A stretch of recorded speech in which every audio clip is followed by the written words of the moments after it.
26 de enero. Hace 2 días que la tormenta me arrojó a esta playa. He estado paseando por la isla toda la mañana. ¿Y qué isla? Mide 190 pasos de ancho por 267 pasos, de punta a punta. Además, por lo que veo no hay nada de comer. Me llamo Richard Pine y este es mi diario. Si me encuentran, o mejor, cuando me encuentren, puedo destruirlo fácilmente. No me faltan cerillas y heroína. De las 2 cosas tengo enormes cantidades, aunque ninguna de las 2 valga nada aquí. De modo que escribiré, al menos para pasar el tiempo. Para decir toda la verdad, tengo todo el tiempo del mundo. Debería empezar por aclarar que cuando nací en Little Italy, el barrio italiano de Nueva York, me llamaron Richard Pinsetti. Mi padre, que era un desgraciado, procedía del viejo mundo. Yo quería ser cirujano. Mi padre se reía a mandíbula batiente, me llamaba chalado y me mandaba a buscar otro vaso de vino. Murió de cáncer a los 46 años. Me alegré. Empecé a jugar al fútbol en el instituto. Fui el mejor jugador de la historia local. Jugaba de defensa. Durante los 2 últimos años recorrí todas las ciudades de los Estados Unidos.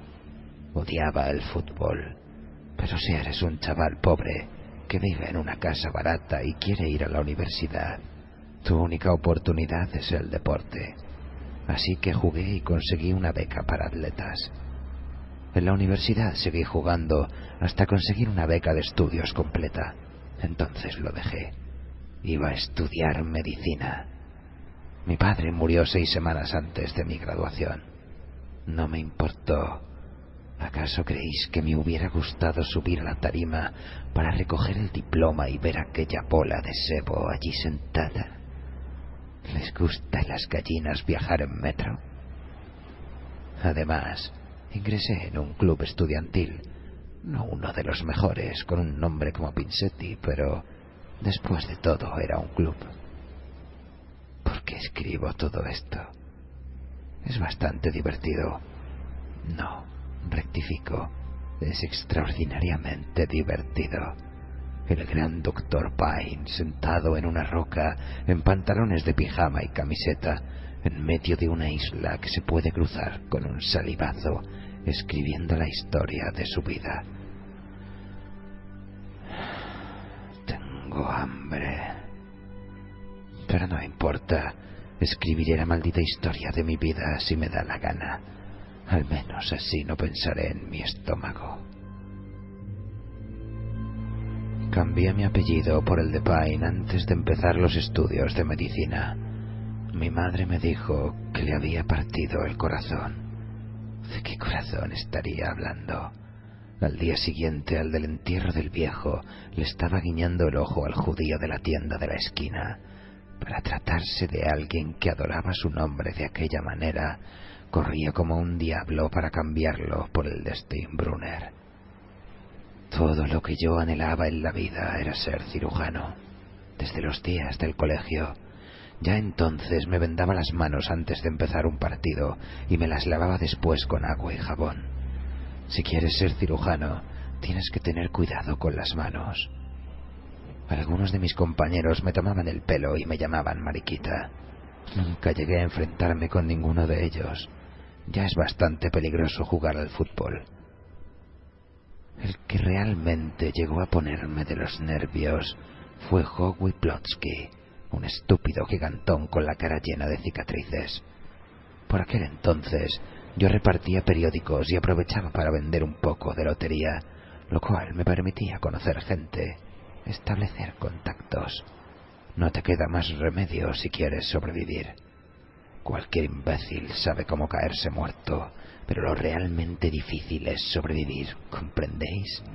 Pues eso fue lo que me decidió a pagar a Ricky Brazzi, que era el tío más grande del instituto, para que le partiera la boca a Howie Brodsky. Sí, eso es lo que he dicho, partirle la boca. Le prometí $1 por cada diente que me trajera. Rico vino con 3 dientes envueltos en papel de periódico. Se dislocó un par de nudillos en el trabajito. Podéis imaginar en qué lío me hubiese metido. En la Facultad de Medicina, mientras los otros memos se mataban tratando de ganar un centavo, trabajando como camareros, vendiendo corbatas o limpiando suelos, yo me saqué de la manga un sistema de apuestas, y con unos cuantos trucos que conocía me ganaba algún dinerillo en las apuestas de caballos, de billar o de lo que fuera. Además, tenía excelentes relaciones en el vecindario y cursé mis estudios sin ningún problema. No me metí en las drogas hasta que empecé mi residencia en un hospital, uno de los más grandes de Nueva York. Al principio solo fueron recetas en blanco. Vendí un cuadernillo de 100 a un chico del barrio y él falsificó las firmas de 40 o 50 médicos, por cuyos nombres yo también le cobraba.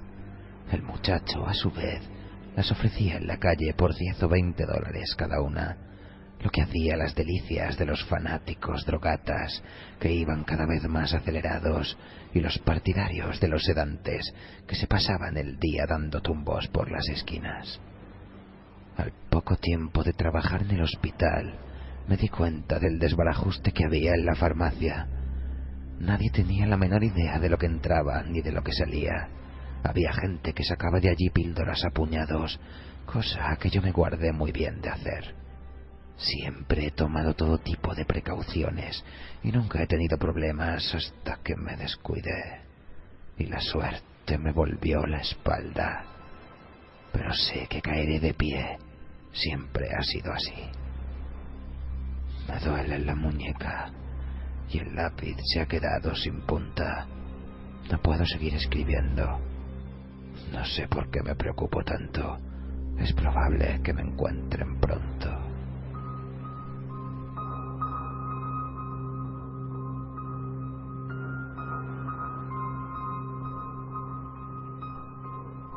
...27 de enero... El bote salvavidas se hundió anoche en unos 3 metros de agua al norte de la isla. ¿Qué importa? De todos modos, después de arrastrarse por todo el arrecife, el fondo parecía un colador. Además, ya había rescatado todo lo que valía la pena salvar. A saber, 4 galones de agua, una cajita de costura para viajes, un botiquín y este libro en el que estoy escribiendo, que es, en realidad, un cuaderno de inspección del bote. Por cierto, ¿cómo es que a nadie se le ocurrió poner comida de reserva en el bote? El último informe que aparece en el cuaderno lleva fecha de 8 de agosto de 1970. Además, he conseguido salvar 2 cuchillos, uno mellado y el otro afilado, y un juego de cuchara y tenedor que voy a usar esta noche para la cena, asado de piedras. Bueno, al menos le he sacado punta al lápiz. Cuando salga de esta isla cubierta de excrementos de pájaro, les voy a sacar hasta el hígado a los de Paradise Lines. Solo por eso vale la pena seguir viviendo, y pienso seguir viviendo y salir de esta, no os quepa la menor duda. Voy a salir de esta. Por cierto, olvidé una cosa al hacer el inventario. 2 kilos de heroína pura. Algo así como $350.000 en las calles de Nueva York. Aunque aquí no valga más que un puñado de cacahuetes.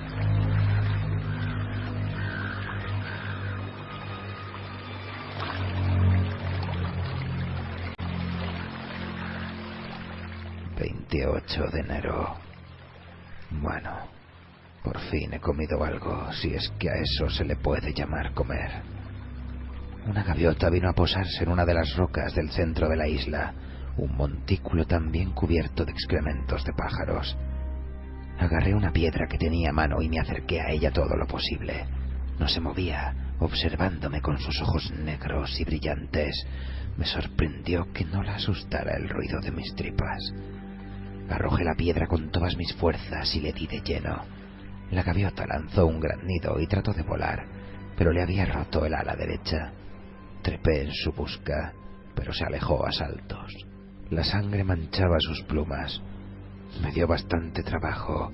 Metí el pie en un agujero entre dos rocas y estuve a punto de partirme el tobillo. Finalmente, cuando empezaba a cansarme, logré darle alcance al otro lado de la isla. La gaviota se había metido en el agua y se alejaba. La atrapé por la cola, pero se volvió y me dio un picotazo. Le agarré una de las patas y con la otra mano le retorcí el cuello. El sonido de las vértebras al romperse me llenó de satisfacción. La cena está servida, caballero. Me la traje al campamento, pero antes de desplumarla y cortarla a trozos, me limpié la herida con yodo. Los pájaros llevan toda clase de gérmenes y solo me faltaba una infección. La operación de la gaviota fue un éxito, pero no había manera de cocinarla. No hay vegetación en la isla, ni maderas a la deriva, y por si fuera poco, el bote se ha hundido. Así que me la comí cruda. El estómago quiso devolverla inmediatamente, aunque yo estaba de acuerdo con él, pero no se lo podía permitir. Así que empecé a contar hasta 100 al revés hasta que pasaron las náuseas. Es un sistema que funciona casi siempre. ¿Os dais cuenta del bicharraco que casi me rompe el tobillo y después me da un picotazo en la mano?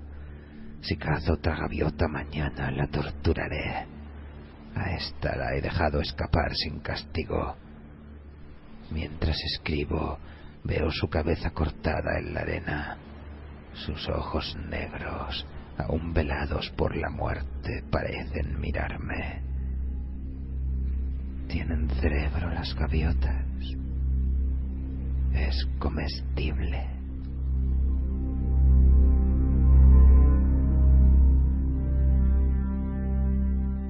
...29 de enero... No hay comida. Una gaviota aterrizó en el macizo, pero voló antes de que me aproximara lo suficiente para hacerle un pase. Me estoy dejando la barba. Pica como un demonio. Si la gaviota vuelve y consigo darle caza, le sacaré los ojos antes de matarla.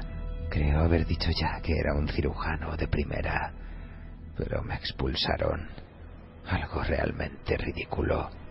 Todos los médicos hacen lo mismo y luego se ponen tan estirados cuando le atrapan a uno. Peor para ti. Yo ya tengo mi parte. El segundo juramento de Hipócrates, o de hipócritas. Había acumulado ya bastante de mis correrías como interno y como residente.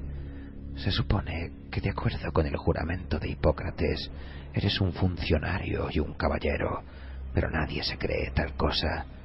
Tenía lo necesario para abrir mi consulta privada en Park Avenue. Lo necesitaba. No tenía un papá rico ni un protector con influencias, como muchos de mis colegas. Cuando me instalé, mi padre llevaba 9 años criando malvas. Mi madre murió un año antes de que me revocaran la licencia. Pasó lo siguiente. Yo tenía un trato con media docena de farmacéuticos del East Side, además de un par de laboratorios y al menos otros 20 médicos. Los pacientes iban y venían de uno a otro. Yo operaba y después prescribía los medicamentos postoperatorios adecuados. No todas las operaciones eran necesarias, pero nunca actué contra la voluntad del paciente. Y jamás sucedió que un paciente le echara un vistazo a la receta y me dijera que no quería aquello. Tenéis que saber algo. Hay gente a la que se le hizo una histerectomía en 1965 o una tiroides parcial en 1970 y que seguirían engullendo pastillas si el médico se lo permitiera. Y era lo que hacía algunas veces. Además, yo no era el único. Si podían pagar servicio, ¿por qué no? Cuando no era un paciente que padecía de insomnio después de alguna operación, era alguien que quería adelgazar o quería Librium. Todo tenía arreglo. Sí, De no haber sido yo, hubiera sido cualquier otro. Hasta que los de sanidad fueron a ver a Lowenthal. Ese gallina. Le asustaron diciéndole que le iban a echar 5 años, y el tipo cantó media docena de nombres, uno de los cuales era el mío. A mí me estuvieron observando durante bastante tiempo, y en realidad, cuando me echaron el guante, 5 años eran pocos para mí. Por ejemplo, no había dejado del todo lo de las recetas en blanco. Algo muy divertido, pero que no necesitaba en absoluto. Lo seguía haciendo por costumbre. Además, a nadie le amarga un dulce. El caso es que yo conocía a mucha gente. Probé con algunos y arrojé un par de individuos a los leones. Nadie que me gustara, sin embargo. Todos auténticos cerdos. Tengo hambre.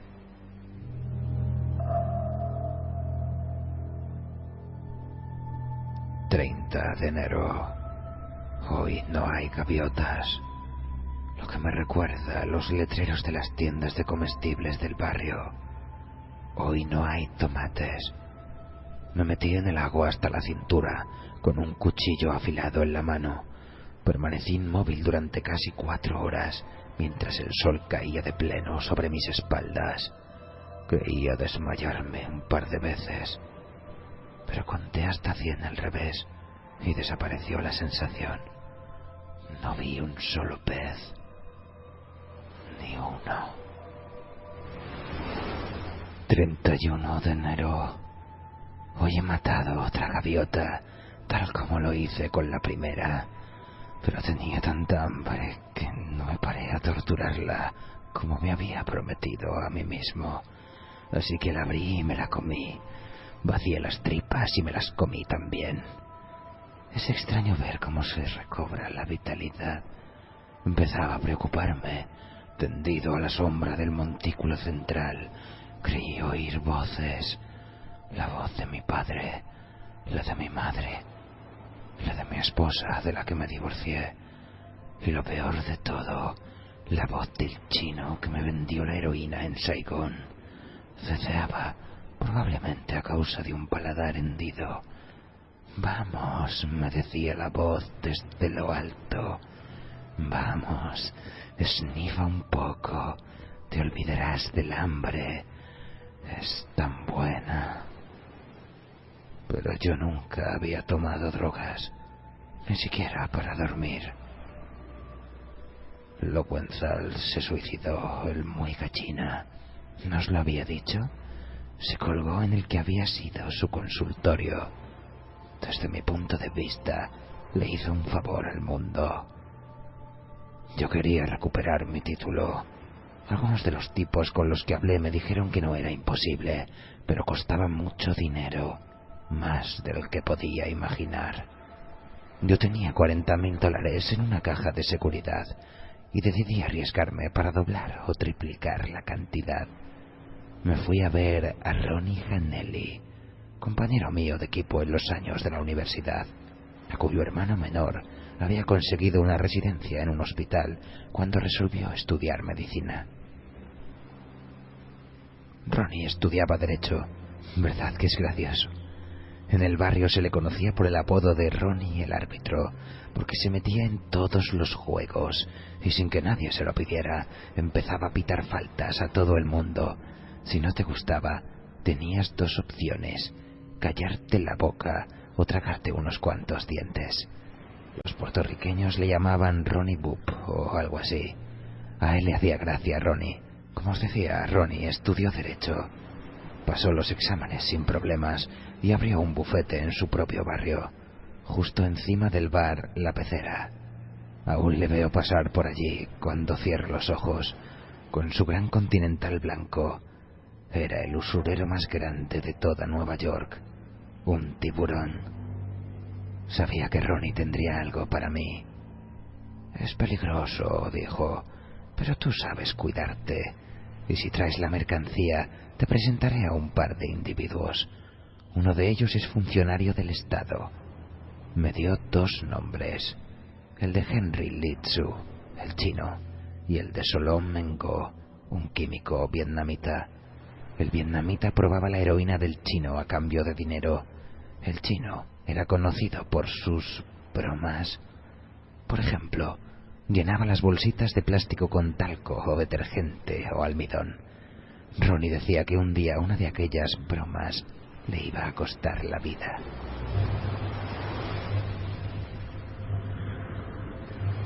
«1 de febrero. Hoy he visto un avión. Pasó de largo sobre la isla.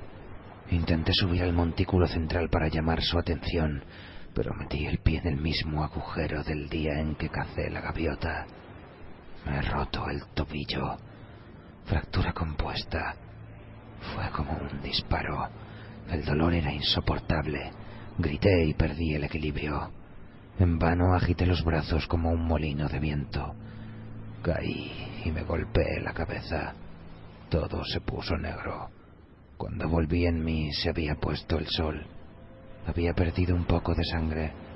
El tobillo se me había hinchado como un neumático y tenía una buena insolación. Creo que de haber habido una hora más de sol, tendría todo el cuerpo llagado. Me arrastré como pude hasta aquí y pasé la noche temblando y llorando de rabia. Me he desinfectado la herida de la cabeza, situada encima del lóbulo temporal derecho, y me la he vendado como he podido. Es una herida superficial en el cuero cabelludo con una pequeña contusión, creo. Pero el tobillo es una mala fractura en 2 puntos, quizá 3. ¿Cómo voy a cazar las gaviotas ahora? El avión debía de estar en busca de supervivientes del Calas. En medio de la oscuridad y la tormenta, el bote salvavidas ha de haber recorrido kilómetros. No creo que vuelva por aquí. Dios, cómo me duele el tobillo. 2 de febrero. He puesto una señal en la playa de Guijarros del lado sur de la isla, donde se hundió el bote. Me llevó todo el día, con algún descanso en la sombra. Aún así, me desmayé 2 veces. Calculo haber perdido unos 8 kilos, en su mayor parte por deshidratación. Desde aquí veo las 5 letras que tardé el día entero en componer. Rocas oscuras sobre la arena blanca. Gritan ayuda en letras de 1,5 metros. El próximo avión no va a pasar de largo. El pie me palpita constantemente. Todavía está hinchado y se ha puesto sospechosamente blanco alrededor de la fractura. Cada vez más blanco. Si me lo vendo con la camisa, apretando mucho, el dolor cede. Pero aún así duele tanto que más que dormirme me desmayo. Empiezo a pensar que tal vez haya que amputar. 3 de febrero. La hinchazón y la pérdida de color son todavía mayores. Esperaré hasta mañana. Si la operación es imprescindible, creo que podré llevarla a cabo. Tengo cerillas para esterilizar el cuchillo y aguja e hilo de la cajita de costura. Como vendaje podría utilizar la camisa. Además, tengo 2 kilos de analgésico, aunque no precisamente del que prescribiría a mis pacientes.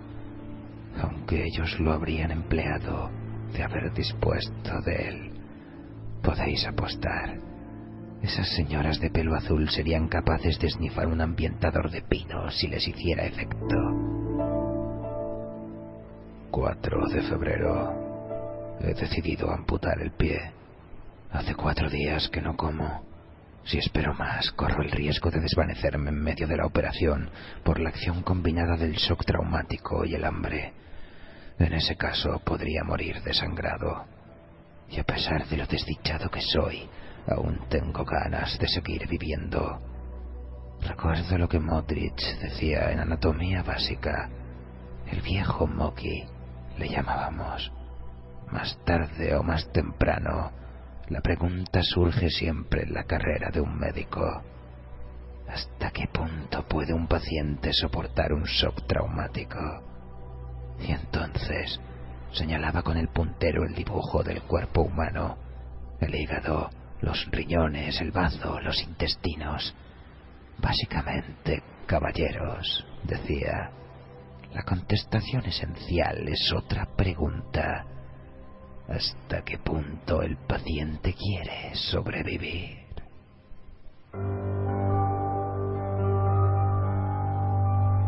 Creo poder hacerlo, de verdad. Supongo que estoy escribiendo para aplazar lo inevitable, pero se me ocurre que no acabé de contar por qué me encuentro aquí. Tal vez deba hacerlo por si la operación no sale bien. Tardaré solo unos minutos y estoy seguro de que todavía habrá claridad para la operación, ya que según mi reloj son las 9 de la mañana. En realidad, fui a Saigón como turista, no sé por qué. Hay miles de personas que van allí cada año a pesar de la guerra de Nixon. También hay gente a la que le gusta presenciar accidentes o peleas de gallos. Mi amigo chino tenía la mercancía. Se la llevé a Engo, quien me ratificó que era de primera clase. Me contó también que Litsu había gastado una de sus bromas hacía 4 meses y que su mujer había saltado hecha pedazos por los aires al poner la llave de encendido en su automóvil. Desde entonces no había vuelto a hacer bromas. Me quedé en Saigón 3 semanas. Había reservado pasaje de regreso a San Francisco en un crucero, el Calas, primera clase. Subir a bordo con la mercancía no presentó problema alguno. Engo arregló el asunto, sobornando a 2 oficiales de aduana que se limitaron a saludarme y hacer pasar las maletas. La heroína iba en una bolsa de viaje que ni siquiera vieron. Pasar la aduana en los Estados Unidos era mucho más difícil, me dijo Engo, pero ese es problema únicamente suyo. No tenía la menor intención de pasar aquello por la aduana. Ronnie había contratado a un buzo que haría el trabajo por $3,000. Tenía que encontrarme con él, ahora que lo pienso, hace 2 días, en una especie de corral llamado Regis Hotel en San Francisco. El plan consistía en poner la mercancía en una lata a prueba de agua, sujetos a la tapa un reloj y un sobre de tinte rojo. Antes de atracar, había que tirar la lata al agua, cosa que no iba a hacer yo mismo, naturalmente. Estaba todavía buscando un cocinero o un camarero al que no le viniera mal un dinero extra y que fuera lo bastante listo o lo bastante idiota como para mantener la boca cerrada cuando el Calas se hundió. No tengo ni la menor idea de cómo sucedió ni de por qué. Se nos había echado encima un buen vendaval, pero el crucero parecía capaz de capearlo. No obstante, el día 23, alrededor de las 8 de la noche, hubo una fuerte explosión bajo cubierta. Yo estaba en el salón en aquel momento, y el Calas se escoró casi inmediatamente. La gente empezó a gritar y a correr en todas direcciones.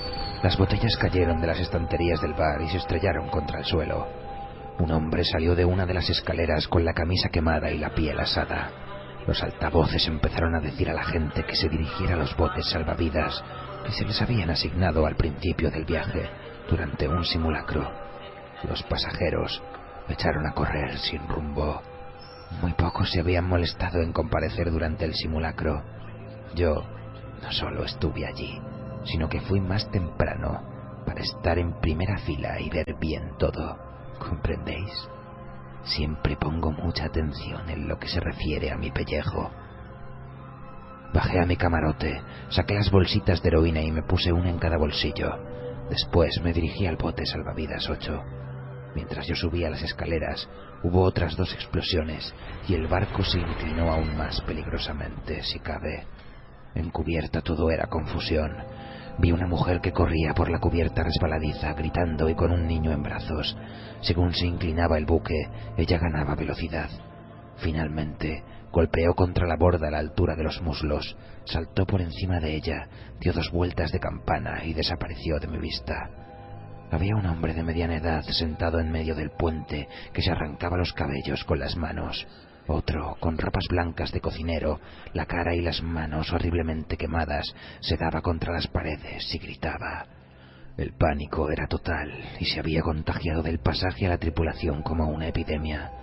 Tenéis que tener en cuenta que entre la primera explosión y el hundimiento del barco pasaron solamente 20 minutos.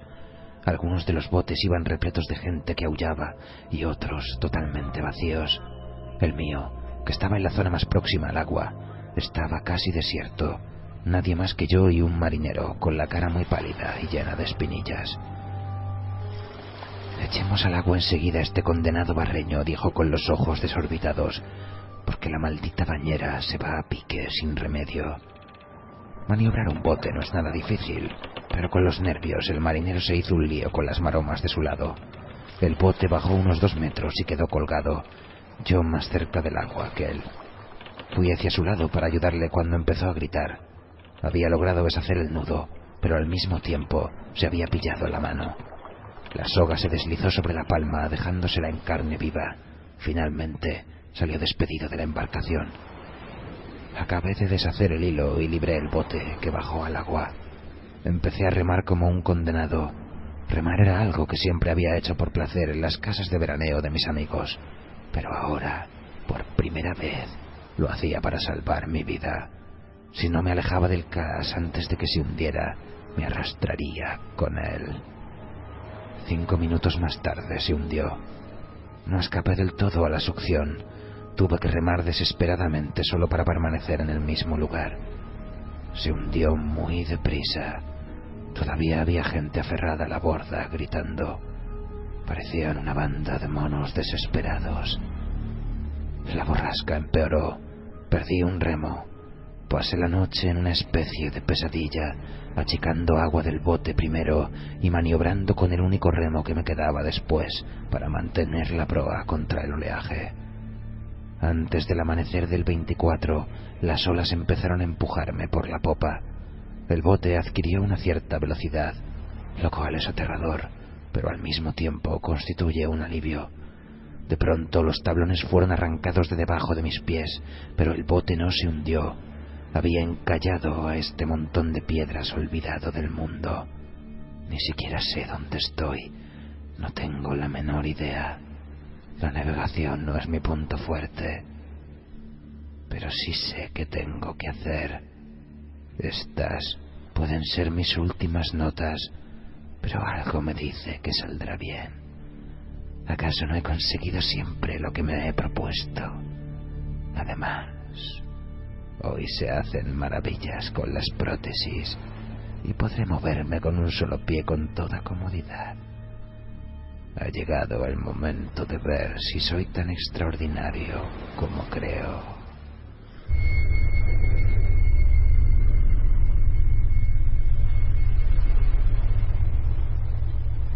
5 de febrero.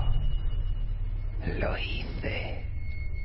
El dolor era lo que menos me preocupaba, porque puedo soportarlo, pero temía que la debilidad, el hambre y el dolor combinados me hicieran perder el conocimiento antes de acabar.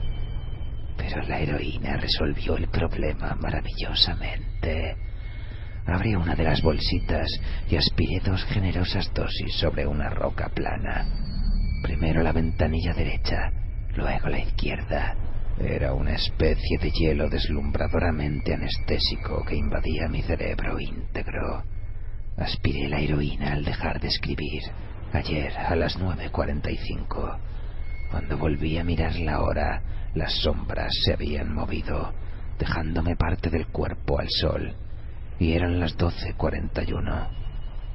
Me había adormilado. Nunca había imaginado que fuese tan fantástico. No comprendo por qué le tenía tanta manía. El dolor, el miedo y la infelicidad. Todo desaparece dejando solo una calma eufórica. Operé en aquellas condiciones. Como era de esperar, sentí un dolor agudísimo, especialmente en la primera parte de la operación. Pero el dolor parecía desconectado de mí, como si fuera de otro. Me molestaba, pero me resultaba extraordinariamente interesante. ¿Podéis entender lo que digo? Si alguna vez habéis empleado un calmante con una fuerte base de morfina, sabréis a qué me refiero. Hace algo más que mitigar el dolor. Induce un estado mental, una cierta serenidad. Entiendo por qué la gente se queda colgada. Aunque esa sea una palabra horrorosamente fuerte, y que usa en general la gente que nunca lo ha probado. A media operación, el dolor empezó a ser algo más personal. Oleadas de desfallecimiento me acometían.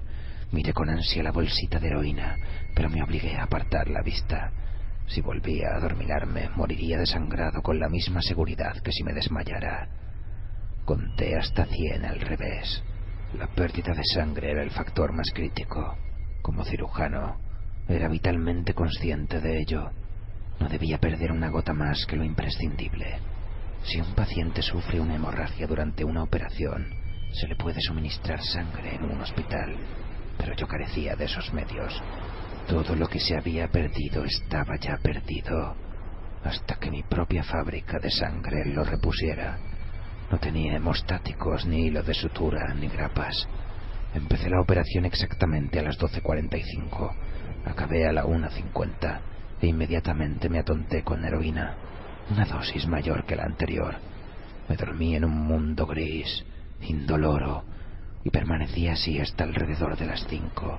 Cuando me espabilé, el sol estaba cerca del horizonte occidental, trazando un camino de oro sobre el azul del Pacífico que llegaba hasta mí. Nunca he visto algo tan increíble, tanto que me compensó el dolor en un segundo. Una hora más tarde aspiré un poquito más para seguir disfrutando de la puesta del sol. Poco después de hacerse de noche, yo... Esperad un segundo. Os he dicho que no he comido absolutamente nada durante 4 días. Lo único que tenía a mi alcance para recuperar mis energías era mi propio cuerpo. Después de todo, ¿no se ha dicho una y otra vez que la supervivencia es una cuestión mental, de una mente superior? No voy a justificarme diciendo que cualquiera hubiera hecho lo mismo. En primer lugar, hay que ser cirujano, y aun conociendo la técnica de la amputación, es posible hacer una carnicería y desangrarse de todos modos. Y aun en el caso de poder sobrevivir a la amputación y al shock traumático, jamás se le ocurriría algo semejante a alguien convencional. No importa, nadie tiene por qué enterarse. Lo último que haré antes de abandonar la isla será destruir este libro. Tuve mucho cuidado. Lo lavé muy bien antes de comérmelo.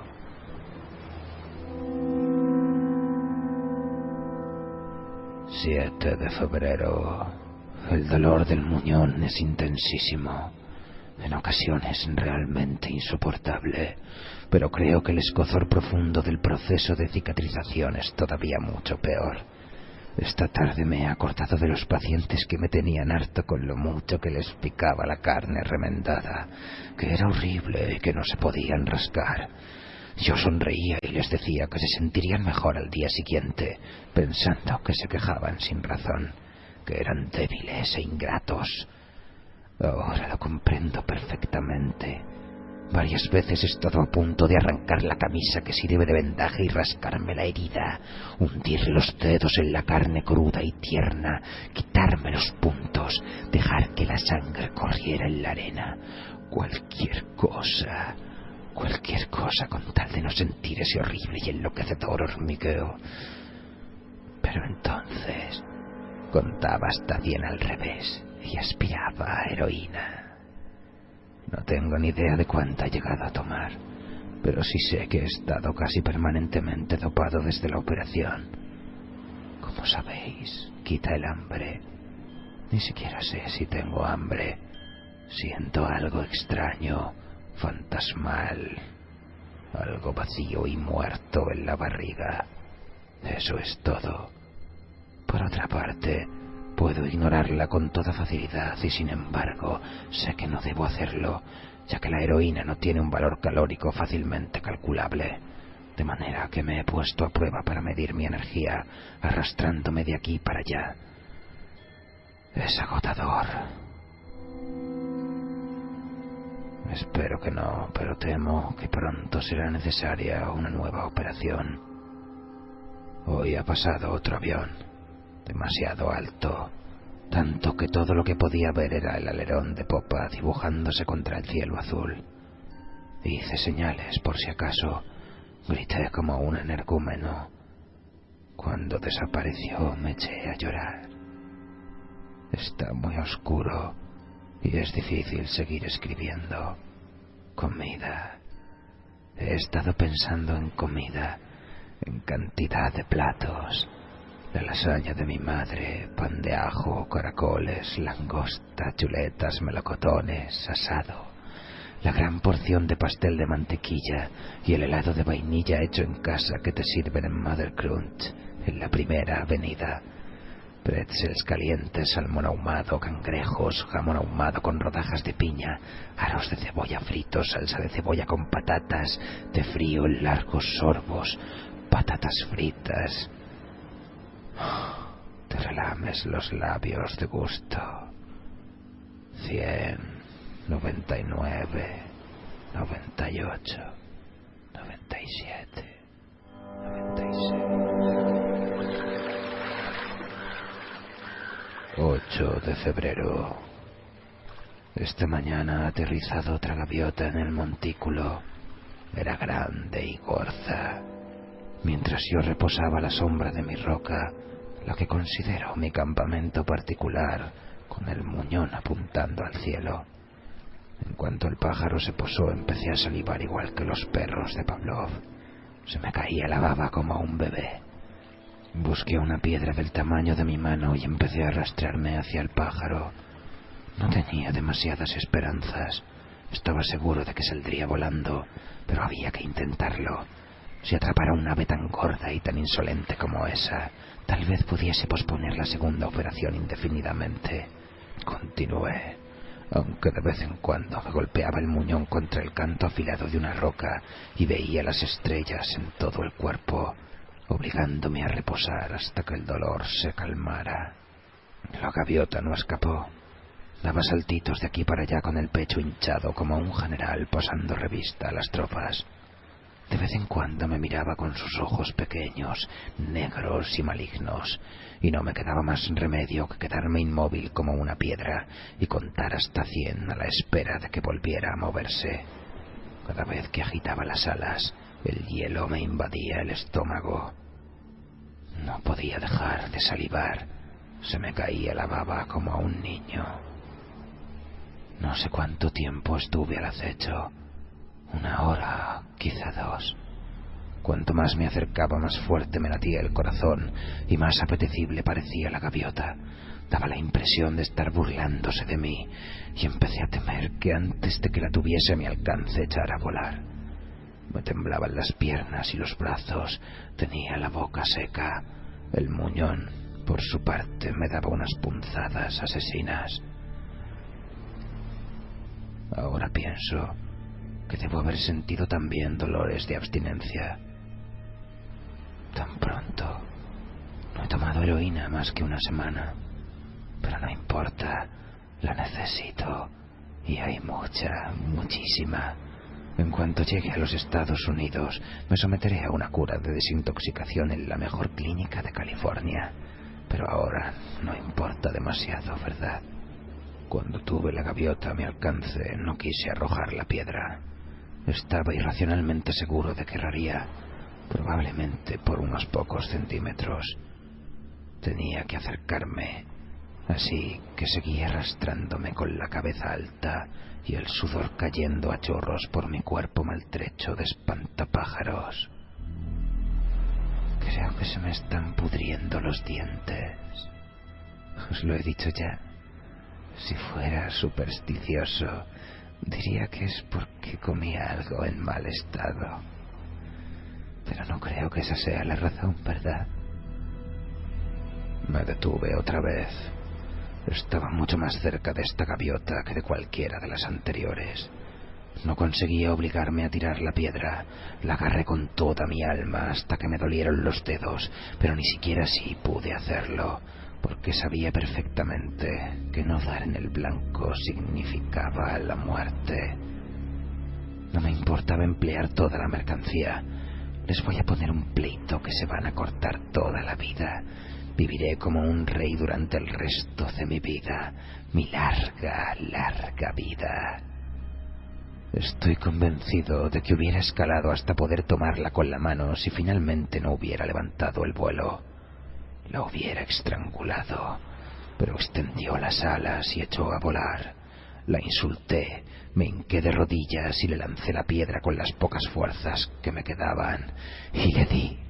El pájaro soltó un gran nido y cayó al otro lado del montículo, entre risas y temblores. Sin preocuparme por los golpes en el muñón ni por si se me abría la herida, llegué a la cima y empecé a descender por la otra vertiente. Perdí el equilibrio y me di en el suelo con la cabeza. En aquel momento ni siquiera lo advertí. Aunque tengo un magnífico chichón como recuerdo, solo podía pensar en la gaviota y en cómo la había dado. Suerte fantástica, aún volando le había dado.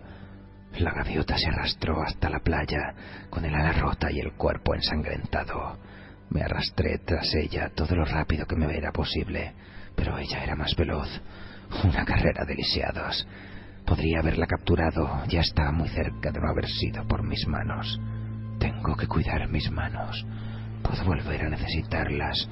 A pesar del cuidado, tenía las palmas llenas de tajos cuando por fin llegamos a la playa. Por si fuera poco, golpeé mi reloj contra una roca y saltó hecho añicos.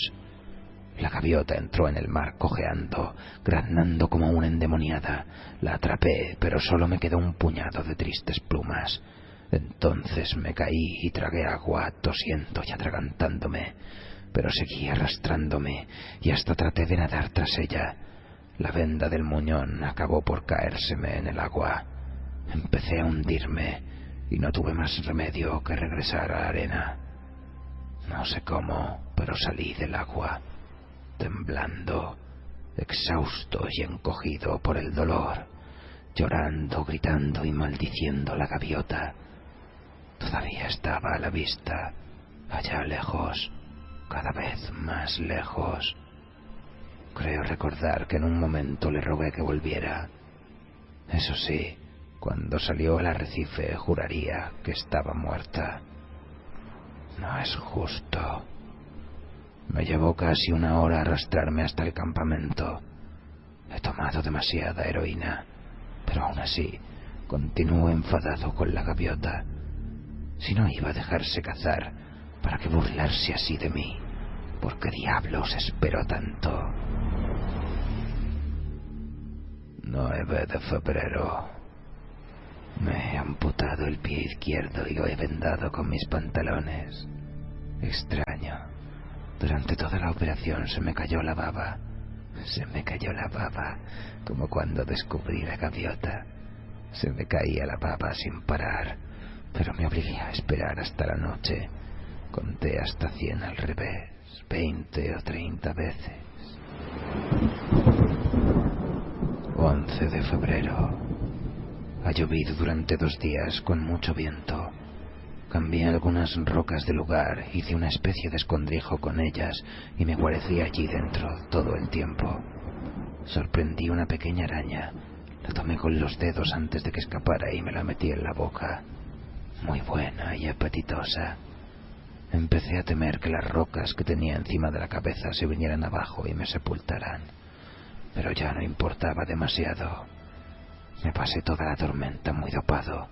Tal vez haya llovido 3 días y no 2, o solo 1, aunque creo recordar que oscureció en 2 ocasiones. Pero me encanta dormir. No siento ni el dolor ni el picor. Sé que voy a sobrevivir. No puede ser que tenga uno que pasar por todo esto para nada. Había un cura en la Sagrada Familia cuando yo era niño. Un enano que adoraba hablar del infierno y del pecado mortal. Les tenía verdadero cariño. No hay retorno del pecado mortal, ese era su punto de vista. Me pasé la noche soñando con él, el padre Hailey, con su sotana y su nariz de whisky, sacudiéndose el dedo y diciendo: «¡Qué vergüenza, Richard Pinsetti! Un pecado mortal, condenado al infierno, sí, condenado al infierno». Me reí de él. Pero si esto no es el infierno, ¿dónde estoy? El único pecado mortal es darse por vencido. La mitad del tiempo la paso delirando. El resto me pican los muñones. La humedad hace que me duelan todavía más. Pero no pienso ceder. No me voy a dar por vencido. No pasaré por todo esto para nada. 12 de febrero. Me arrastré hasta el sur de la isla y encontré varios trozos de madera arrojados por la tormenta, además de varios tablones de mi propio bote.